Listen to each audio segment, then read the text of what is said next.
पर्यटनाचे अनेक प्रकार आहेत. ऐतिहासिक, धार्मिक, भौगोलिक, सांस्कृतिक, जंगल भ्रमंती, गिर्यारोहण, कला, संस्कृती, साहित्य, खाद्य संस्कृती, लोकजीवन, निसर्ग जाणून घेण्याची माणसाची मूलभूत प्रवृत्ती हा पर्यटनाचा मूळ आधार आहे. सध्या ग्रामीण भागातील शांत, निसर्गरम्य, प्रदूषणविरहित वातावरण अनुभवण्यासाठी कृषी पर्यटनाकडे पर्यटनाचा ओढा वाढत आहे. पर्यटनाचं हे शेतीपूरक माध्यम कोकणातील शेतकऱ्यांसाठी उत्पन्नाचा स्रोत ठरत आहे. शिवाय कोकण प्रांताला लाभलेल्या निसर्ग वैभवाचा उपयोग पर्यटकांना निसर्ग पर्यटनाकडे वळवण्यासाठी करता येईल या उद्देशाने कोकण कृषी विद्यापीठ आणि वनशास्त्र महाविद्यालय प्रयत्न करत आहे, असं या विद्यालयाचे सहयोगी प्राध्यापक विनायक पाटील म्हणतात. आज कोकणामध्ये वेगवेगळ्या प्रकारचं पर्यटन मोठ्या प्रमाणावर होत आहे. त्यासाठी वेगवेगळ्या स्तरातून शासकीय, खाजगी या सर्व स्तरातून त्याला चालना मिळत आहे. कोकणातील बरंचसं पर्यटन हे सागरी पर्यटन किंवा खाद्य पर्यटन या प्रकारात मोडतं. पण या पर्यटनाव्यतिरिक्त कोकणामध्ये असलेली विपुल अशी निसर्गसंपदा, इथली जैवविविधता आणि इथले जंगलं, समृद्ध अशी जंगलं, या सर्वांचा आनंद घेण्यासाठी पर्यटकांनी निसर्ग पर्यटनाकडे वळलं पाहिजे. त्याशिवाय इथली पारंपरिक शेती, इथे असणारे वेगवेगळ्या प्रकारचे शेतीचे उपक्रम याचा आनंद घेण्यासाठी कृषी पर्यटनाकडे वळलं पाहिजे. आणि कृषी पर्यटन, निसर्ग पर्यटन हे जोडीनं या कोकण विभागात होऊ शकतं. कारण कोकणामधील बहुतांश जंगलं ही खाजगी मालकीची आहेत आणि या खाजगी मालकीच्या जंगलामध्ये थोड्या काही सुविधा निर्माण करून त्यामध्ये शेतकरी आपल्या एक पर्यटन व्यवसाय चांगल्या प्रकारे चालवू शकतो. या पर्यटन व्यवसायाला चालना देण्यासाठी कोकण कृषी विद्यापीठ तसेच वनशास्त्र महाविद्यालय यांनी काही पावलं उचललेली आहेत. त्या पावलांविषयी मी आज थोडक्यात आपल्याला माहिती देणार आहे. कोकण कृषी विद्यापीठाचं हे वनशास्त्र महाविद्यालय आहे. वन्यजीव विज्ञान, वृक्ष संवर्धन, वन उत्पादन, उद्योग अशा विविध विषयांवर प्रशिक्षण देऊन रोजगार निर्मितीसाठी विद्यापीठ पावलं उचलत आहे. त्यामुळे शेतीपूरक उत्पन्नाचं साधन म्हणून कृषी पर्यटनाकडे पाहिलं जातं. त्याप्रमाणे निसर्ग पर्यटनातूनही रोजगार निर्मिती होऊ शकेल. निसर्गातील डोंगर, दऱ्या, समुद्रकिनारे, नद्या, खाड्या, कांदळवन, समृद्ध जंगल हे सर्व पर्यटकांच्या आकर्षणाचा केंद्रबिंदू असतो. पण निसर्गातील हे घटक त्या ठिकाणच्या स्थानिक जैवविविधतेचा अधिवास म्हणून खूप जास्त महत्त्वाचे आहेत. अन्न साखळीतील छोटे मोठे प्राणी, पक्षी, कीटक यांचं जीवन या अधिवासावर अवलंबून आहे. त्यामुळे त्यांना कोणत्याही प्रकारची हानी पर्यटकांकडून पोहोचू नये ही जबाबदारी निसर्ग पर्यटन चालक आणि निसर्ग मार्गदर्शकाची असावी, असं ते म्हणतात. निसर्ग पर्यटन हे नुसतंच पर्यटन न होता ते नैसर्गिक पर्यटन आणि पूरक पर्यटन झालं पाहिजे. निसर्गपूरक पर्यटन म्हणजे काय, तर निसर्गाला हानी न पोचवता त्याचा उत्तम प्रकारे आस्वाद घेता आला पाहिजे आणि त्या निसर्गात जे जे काही चांगलं आहे, जे जे काही शिकण्यायोग्य आहे, जे जे काही आस्वाद घेण्यासारखं आहे ते सर्व आपल्याला पर्यटकांना उपभोगता आलं पाहिजे. याचाच अर्थ होतो निसर्ग पर्यटन. तर असं निसर्ग पर्यटन जर यशस्वी करायचं असेल तर यामध्ये जे घटक काम करतात त्याच्यामध्ये मग निसर्ग पर्यटन केंद्रांचे चालक असतील किंवा निसर्ग मार्गदर्शक असतील किंवा खुद्द पर्यटक असतील, या सर्वांनी आपल्या जबाबदाऱ्या ओळखल्या पाहिजेत आणि काही गोष्टींची माहिती करून घेतली पाहिजे. जे निसर्ग पर्यटन केंद्र चालक आहेत त्यांनी सुविधा निर्माण करताना निसर्ग हा एक बहुमोल असा ठेवा आहे, अमूल्य असा ठेवा आहे, याची जाण ठेवून त्या सुविधा निर्माण केल्या पाहिजेत. त्या सुविधा निर्माण करताना निसर्गाची हानी होणार नाही किंवा कमीत कमी हानी होईल याची काळजी घेतली पाहिजे. तसेच पर्यटकांना ज्या मूलभूत सुविधा आवश्यक आहेत त्या मूलभूत सुविधा चांगल्या प्रकारे उपलब्ध करून देणं ही ह्या पर्यटन संकुल चालकांची जबाबदारी असेल. त्याशिवाय निसर्ग पर्यटन नैसर्गिक किंवा निसर्गपूरक कसं होईल, पर्यावरणपूरक कसं होईल यासंबंधीच्या सूचना, यासंबंधीची माहिती येणाऱ्या पर्यटकांना देणं त्यांनी आवश्यक आहे. अशा प्रकारे निसर्ग पर्यटन चालक आपली जबाबदारी ओळखून त्याप्रमाणे काम करू शकतात. निसर्ग पर्यटनात निसर्ग मार्गदर्शकाची जबाबदारी म्हणजे पर्यटकांनी जंगल भ्रमंती कशी करावी, पशुपक्ष्यांचा जंगलातला वावर कसा ओळखावा, पक्षी निरीक्षण कसं करावं, औषधी वनस्पती या आणि अशा अनेक बाबतीतील माहिती पर्यटकांना करून देणं. त्यामुळे डोळसपणे निसर्गाकडे बघण्याची सवय त्यांनाही लागते. यामध्ये एक महत्त्वाचा घटक जो आहे तो म्हणजे निसर्ग मार्गदर्शक. तर निसर्गाची माहिती पर्यटकांना देणं, निसर्गातील विविध घटक, त्यामध्ये पशु आले, पक्षी आले, वनस्पती आल्या, कीटक आले, फुलपाखरं आली, या सर्वांची माहिती गोष्टीरूप किंवा गोष्टी स्वरूपात पर्यटकांना देणं हा एक महत्त्वाचा उद्देश असतो आणि त्यासाठी निसर्ग मार्गदर्शकांची खूप मोठी गरज भासणार आहे. तर हे निसर्ग मार्गदर्शक तयार करण्यासाठी त्यांना प्रशिक्षण देणं आवश्यक आहे. त्या प्रशिक्षणामध्ये पर्यटकांशी वार्तालाप करताना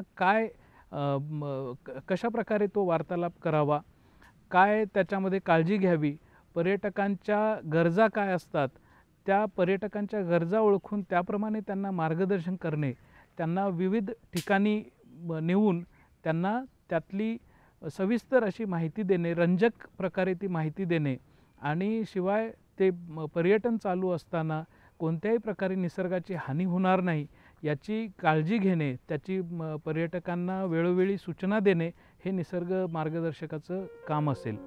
पर्यटकांनी निसर्ग अभ्यासपूर्वक जाणून घेतला तर त्याचा खरा आस्वाद त्यांना घेता येईल. निसर्गाचं सौंदर्य अबाधित राहील. या सगळ्याची जाणीव पर्यटकांना प्रशिक्षणातून द्यायला हवी असं विनायक पाटील म्हणतात. निसर्ग पर्यटनातील दुसरा महत्त्वाचा घटक म्हणजे पर्यटक. तर खुद्द पर्यटकाने निसर्ग पर्यटन करताना काय काळजी घेतली पाहिजे याची जाणीव त्यांना प्रशिक्षणातून होणं गरजेचं आहे. पण हे प्रशिक्षण काही फॉर्मल प्रकारचं होऊ शकत नाही. तर त्यांना पर्यटन करतानाच पर्यटन केंद्र चालक, निसर्ग मार्गदर्शक यांच्याकडून निसर्गपूरक पर्यटन करताना काय काय दक्षता घेतली पाहिजे, निसर्गाची हानी कशी टाळली पाहिजे याची त्यांना माहिती दिली गेली पाहिजे. पर्यटकांना पर्यटनासाठी आकर्षित करता यावं यासाठी व्यावसायिकांना नवनवीन संकल्पना लोकांसमोर आणाव्या लागतात. कृषी पर्यटन, निसर्ग पर्यटनातही तेच लागू होतं आणि हे कौशल्य इथल्या शेतकऱ्यांना जमावं आणि त्यासाठी शास्त्रीय प्रशिक्षण देण्यासाठी कृषी विद्यापीठाच्या वन महाविद्यालयाने पुढाकार घेतला आहे. रोजगाराच्या दृष्टीने वेगवेगळे उपक्रम सुरू केलेले आहेत. कृषी पर्यटन हे मोठ्या प्रमाणावर आता सर्वत्र चालवलं जात आहे. लोकांना कृषी पर्यटनातून रोजगाराच्या संधी उपलब्ध होत आहेत. कृषी पर्यटन करताना काही जर विविध प्रकारची पिकं घेण्यात आली आणि त्या पिकांचा काढणीचा हंगाम, त्या पिकांच्या लावणीचा हंगाम हा जर पर्यटनाच्या हंगामाशी मिळता जुळता घेतला गेला तर त्याच्यामध्ये कृषी पर्यटनामध्ये पर्यटकांना आकर्षित करणं खूप शक्य होऊ शकेल. कोकणातील शेतकरी हा लघु आणि मध्यम अशा प्रकारचा शेतकरी आहे. त्याच्याकडे शेतजमीन कमी असते, मात्र या शेतकऱ्यांच्याकडे जंगल जमीन मोठ्या प्रमाणावर आहे. कोकणातील बहुतांश जंगल हे खाजगी मालकीचं आहे आणि या खाजगी मालकीच्या जंगलामध्ये तसेच शेतामध्ये असणाऱ्या आंबा, काजूच्या बागा, सुपारी, नारळाच्या बागा या बागांच्यामध्ये कृषी पर्यटन चांगल्या प्रकारे विकसित करता येऊ शकतं. या कृषी पर्यटनाच्या विकासासाठी कृषी विद्यापीठाने वेगवेगळे प्रयोग हाती घेतलेले आहेत. कृषी विद्यापीठाने स्वतःच्या प्रक्षेत्रावर कृषी पर्यटन सुरू केलेलं आहे. वाकवली येथे आणि वेंगुर्ला येथे अशा प्रकारचे प्रयोग चालू आहेत. या प्रयोगामधून शेतकऱ्यांना आपल्या क्षेत्रावर, आपल्या शेतावर, आपल्या जंगलामध्ये काय प्रयोग करता येतील आणि पर्यटकांना कसं आकर्षित करून घेता येईल याचं प्रशिक्षण दिलं जातं. या प्रशिक्षणाच्या माध्यमातून अशा प्रकारचे काही शेतकरी आता कृषी पर्यटनाकडे वळत आहेत. त्याशिवाय जे शेतकरी आधीपासून कृषी पर्यटन, निसर्ग पर्यटन करत आहेत त्या शेतकऱ्यांना पर्यटकांशी संवाद कसा साधायचा, पर्यटकांच्यापर्यंत आपल्या कृषी पर्यटन व्यवसायाची जाहिरात कशी पोचवायची आणि या कृषी पर्यटनाच्या व्यवसायातून अधिकाधिक उत्पन्न कसं मिळवायचं याबद्दलचं शास्त्रीय प्रशिक्षण या व्यावसायिकांना देणं आवश्यक आहे. आणि तशा प्रकारचं प्रशिक्षण देण्यासाठी कृषी विद्यापीठाने पुढाकार घेतला आहे. एक कृषी पर्यटन तसंच निसर्ग पर्यटन प्रशिक्षण केंद्र स्थापन करण्याच्या मार्गावर विद्यापीठ वाटचाल करत आहे. आणि या कृषी पर्यटन, निसर्ग पर्यटन प्रशिक्षण केंद्रामध्ये वेगवेगळ्या सुविधा उपलब्ध व्हाव्यात यासाठी भारतीय कृषी अनुसंधान परिषद नवी दिल्ली यांच्याकडे प्रस्ताव सादर केला होता. तर त्या प्रस्तावाला मंजुरी मिळून विद्यापीठाला त्यासाठीचं अनुदानसुद्धा प्राप्त झालेलं आहे.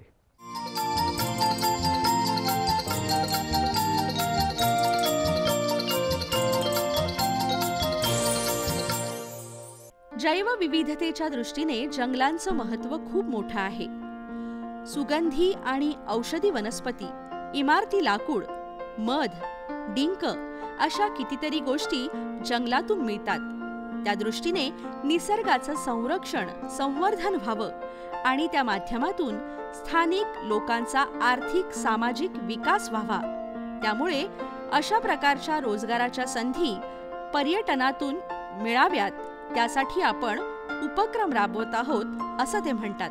कोकण कृषी विद्यापीठामध्ये वनशास्त्र महाविद्यालय आहे आणि या वनशास्त्र महाविद्यालयाने 100 एकर प्रक्षेत्रावर जैविक विविधता उद्यान उभारले आहे. या उद्यानामध्ये वेगवेगळ्या प्रकारच्या बागा जसे चरक औषधी उद्यान, नक्षत्र उद्यान, फुलपाखरू उद्यान, शिवाय वसुंधरा इको गॅलरी, बांबूच्या जातींचा संग्रह अशा वेगवेगळे उपक्रम सुरू केलेले आहेत. आणि या उपक्रमांच्या माध्यमातून शेतकऱ्यांना तसेच पर्यटकांना निरनिराळी माहिती देण्याचा प्रयत्न केला जातो. या 100 एकरच्या प्रक्षेत्रावर खूप विविध अशी 500 वनस्पतींची नोंद करण्यात आलेली आहे.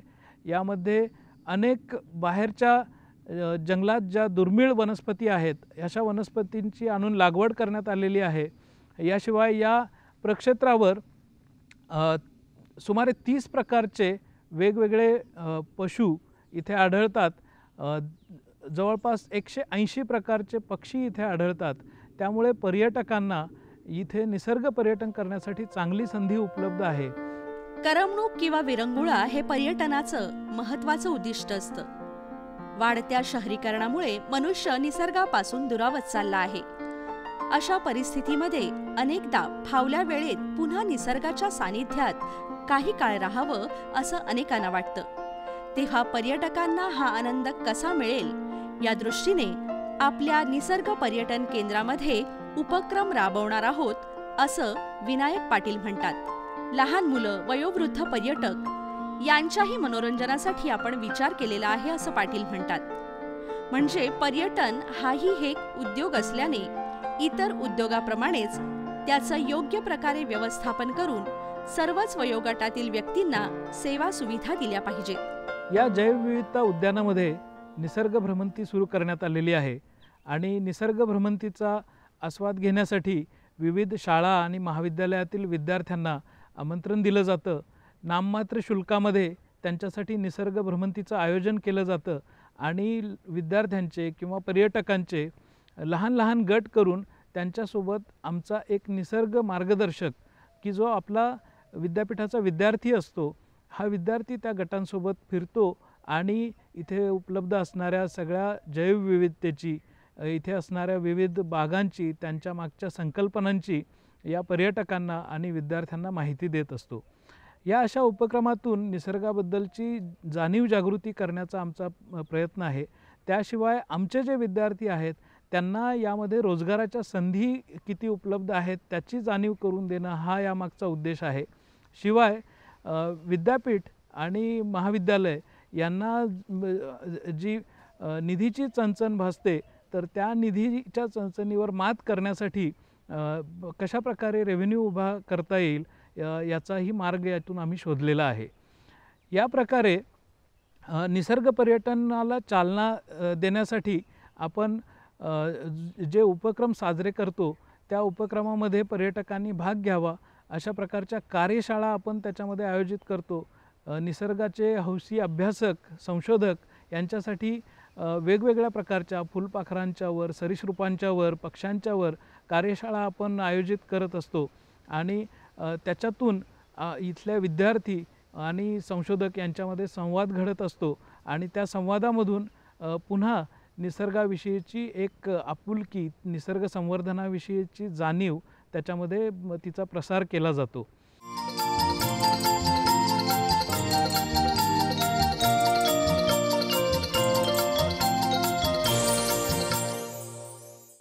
नदी नाले, पशुपक्षी, डोंगर, झाडं, वृक्षवेली या सर्वांचं मिळून पर्यावरण बनतं.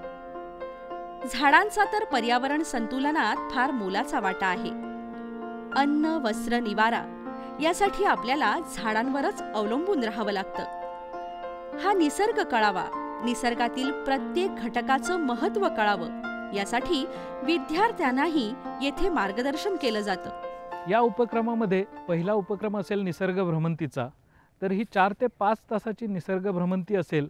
या निसर्ग भ्रमंतीमध्ये विविध प्रकारची झाडे, वनस्पती, पशु, पक्षी यांची ओळख करत करत पर्यटक फिरत जातील आणि त्यांच्यासोबत आमचे मार्गदर्शक असतील. ही भ्रमंती आपण दिवसा किंवा रात्री या दोन्ही वेळी पर्यटकांच्या सोयीनुसार आणि त्यांच्या आवडीप्रमाणे आपण आयोजित करू शकतो. यानंतर पर्यटकांना ट्रेकिंगसाठी घेऊन जाण्यात येईल.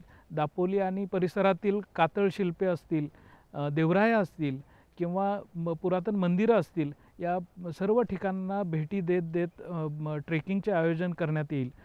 तिसरा प्रकार म्हणजे पर्यटकांसाठी विविध प्रकारच्या कॅम्प्सचे आयोजन. तर हे कॅम्प रहिवासी कॅम्प असतील आणि या पर्यटन केंद्रामध्ये त्यांना रहिवासाचा आनंद देण्यासाठी बांबूचे पारंपरिक अशा प्रकारच्या रहिवासी सुविधा आपण उभ्या करत आहोत. यामध्ये जंगलात राहताना पर्यटकांना झाडावरील मचान, अरण्यस्नान इत्यादी उपक्रमामध्ये, त्यानंतर हस्तकला, विविध खेळ याच्यामध्ये भाग घेता येईल अशा प्रकारच्या सुविधा आपण इथे निर्माण करणार आहोत. पर्यटकांसाठी विविध प्रकारच्या सहलींचं आयोजनसुद्धा आमचे इथले जे या उपक्रमामध्ये सहभागी विद्यार्थी आहेत ते पर्यटकांसाठी विविध प्रकारच्या सहलींचं आयोजन करणार आहेत. मुख्यत्वे करून या सहली निरनिराळी अभयारण्ये आणि राष्ट्रीय उद्याने यांच्यामध्ये आयोजित केल्या जातील आणि तिथलं जे समृद्ध असं निसर्ग आहे, तिथला जो परिसर आहे, त्या परिसराची ओळख करून देण्यासाठी विद्यार्थ्यांना मार्गदर्शन केलं जाईल, प्रशिक्षण दिलं जाईल आणि पर्यटकांना एक समृद्ध असा अनुभव घेऊन आपल्या घरी परतता येईल. याशिवाय वयोवृद्ध पर्यटक किंवा लहान मुलं यांच्यासाठी आपण इलेक्ट्रिक बग्गी इथे उपलब्ध करून देणार आहोत की ज्यामधून राईड करत करत त्यांना निसर्ग पर्यटनाचा आस्वाद घेता येईल. पर्यटनाच्या माध्यमातून सामाजिक, आर्थिक आणि पर्यावरण विषयक विकास होण्याबरोबर पर्यटन स्थळांच्या परिसरात राहणाऱ्या नागरिकांच्या जीवनातही आमूलाग्र बदल घडून येतो. कोकण तर पर्यटनाच्या दृष्टीने वैविध्यपूर्ण आहे. निसर्ग पर्यटन, वन पर्यटन, कृषी पर्यटन यातून रोजगाराची निर्मिती व्हावी म्हणून यासंबंधी प्रशिक्षण देण्याविषयीचं केंद्र आपण विद्यापीठात सुरू करत आहोत असं विनायक पाटील म्हणतात. कोकणामध्ये निसर्ग पर्यटन, वन पर्यटन, कृषी पर्यटन यासंबंधीचे प्रशिक्षण देण्यासाठी केंद्र आपण विद्यापीठामध्ये सुरू करत आहोत. त्या प्रकारची क्षमता आपण इथे विकसित करत आहोत. त्या प्रकारच्या क्षमता आपण इथल्या विद्यार्थ्यांच्यामध्ये निर्माण करत आहोत आणि हा प्रयोग कोकणातील शेतकरी बंधूंच्यापर्यंत पोचावा, कोकणातील बेरोजगार युवक आणि महिला बचत गट यांच्यापर्यंत हा प्रयोग पोचावा अशी आमची इच्छा आहे. आणि त्यासाठी एक परिपूर्ण असं प्रशिक्षण केंद्र इथे आम्ही उभं करत आहोत. या प्रशिक्षण केंद्रातील प्रशिक्षणाचा तसेच अधिक माहितीचा लाभ घेण्यासाठी दापोली येथील डॉक्टर बाळासाहेब सावंत कोकण कृषी विद्यापीठाशी संपर्क साधावा. वनशास्त्र महाविद्यालयात येथील प्राध्यापकांशी, येथील संशोधकांशी आपण संपर्क साधू शकता. धन्यवाद. कृषी पर्यटन आणि निसर्ग पर्यटन हे उपलब्ध साधन सामुग्रीतून करता येणारे व्यवसाय शेतकऱ्यांसाठी कृषीपूरक व्यवसाय ठरू शकतात. या क्षेत्रात आर्थिक संधी आहे, रोजगार निर्मितीची क्षमता आहे, स्थानिकांच्या उपजीविकेच्या संधी वाढवण्याची क्षमता ही या निसर्ग पर्यटनात आहे.